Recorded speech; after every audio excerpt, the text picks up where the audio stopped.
In this video, I'm talking about why you need to talk to your child about paying for college.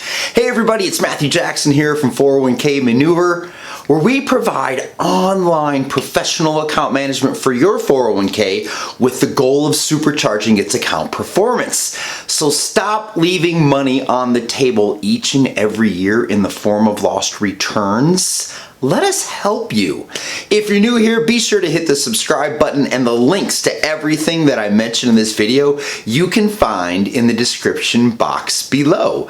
So let's jump right in. School is starting around the country, which means millions of young people will be paying for college, and it's not cheap.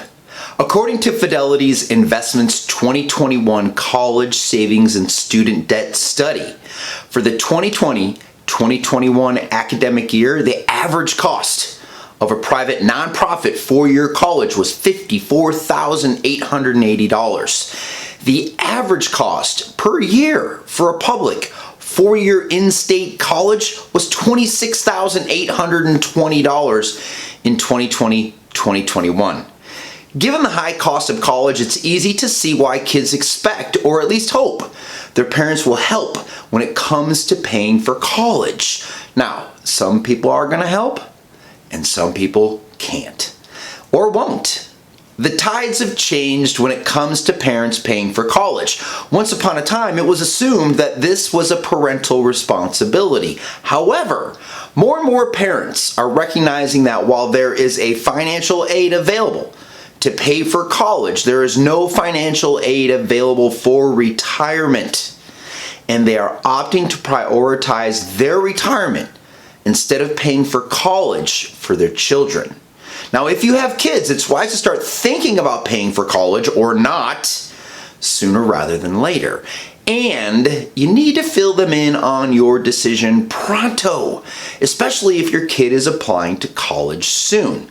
So here are some tips to help you tackle the difficult college money talk with your kids. Number one, get clear on where you stand with retirement.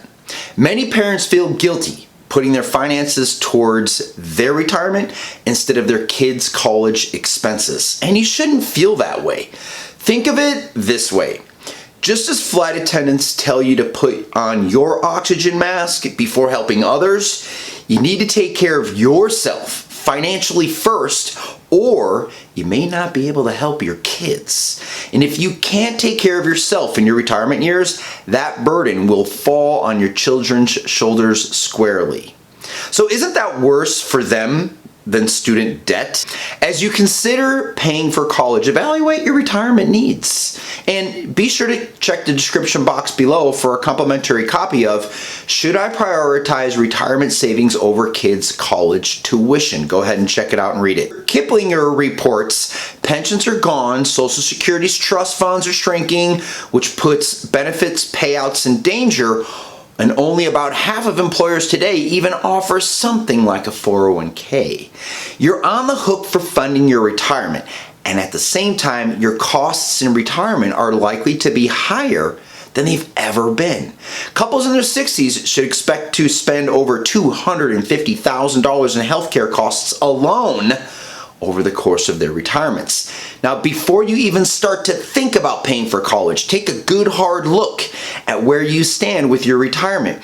And if you think it may be a struggle to meet your retirement needs, it's probably unwise to add paying for college on top of it. Number two, decide what you are and what you are not going to help with. Once you know what your financial future looks like, it's time to decide what you are and what you're not going to help with. Now, here's the good news. It doesn't have to be an all or nothing thing. Paying for college includes much more than tuition. There are fees, textbooks, and room and board. And while you may tell your child that you don't plan to cover tuition costs, you may choose to cover other expenses. We recommend you use a digital college savings calculator to figure out what you may be able to contribute. Number three, teach financial literacy early. And if you haven't talked to your kids about money, they will be in for a rude awakening when they receive their first tuition bill. A survey from Advisors found that 64% of college students reported they had run out of money before the end of the semester and at some point in their college career. Now, this stat alone is why you should make it a point to talk to your kids about finances. The more financially literate they become, and they are, the more prepared they will be able to take care of themselves in the future. Hey, be sure to check out the description box below for 17 easy ways to teach kids about money. And if you're still watching, make sure you hit the subscribe button and the little bell on the right to receive important notifications of our next posted content.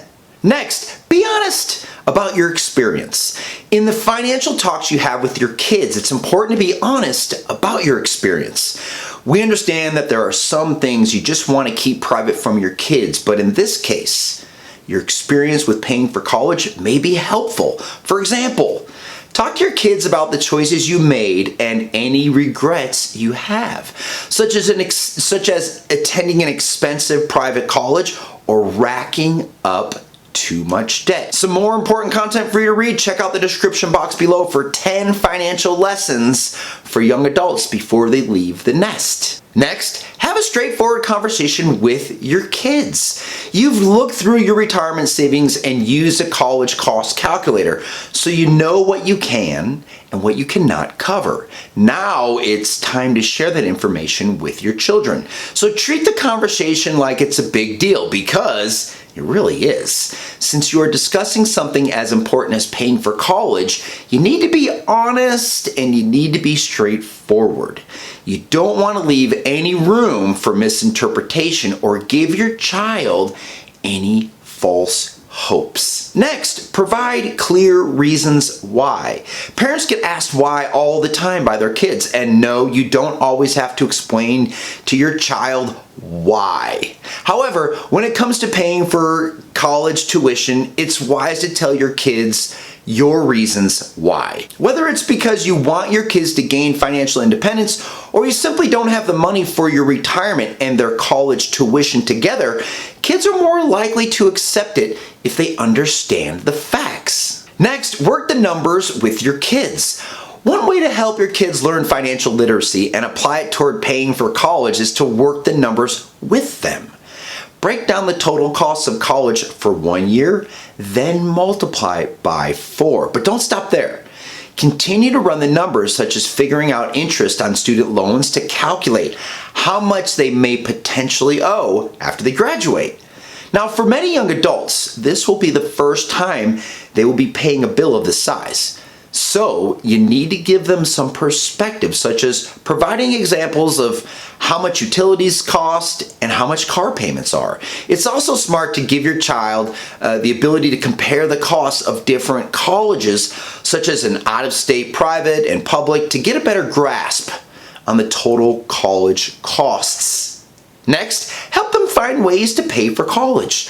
The good news is that even though college costs are really high, paying for college is still a real possibility. And Fidelity reports the average full-time undergraduate student received about $9,850 in grant aid, $4,090 in federal student loans, and $1,000 in other aid during the 2019-2020 school year. Now, there is help available to pay for college. There are not scholarships or loans to fund your retirement. Here are some of the ways your kids may be able to pay for college. Grants. What's a grant? It's a type of free aid, which means it doesn't have to be repaid. And there are also need-based grants and merit-based grants available for college. How about scholarships? Scholarships are another example of free aid, and they tend to be solely merited based upon academic, athletic, or extracurricular ability or involvement. How about student loans? There are student loans offered by the federal government as well as private institutions. Now, keep in mind that student loans tend to have lower interest rates. How about summer and part-time jobs? Encourage your child to work part-time or during the summer and save that money for college costs. Affordable colleges.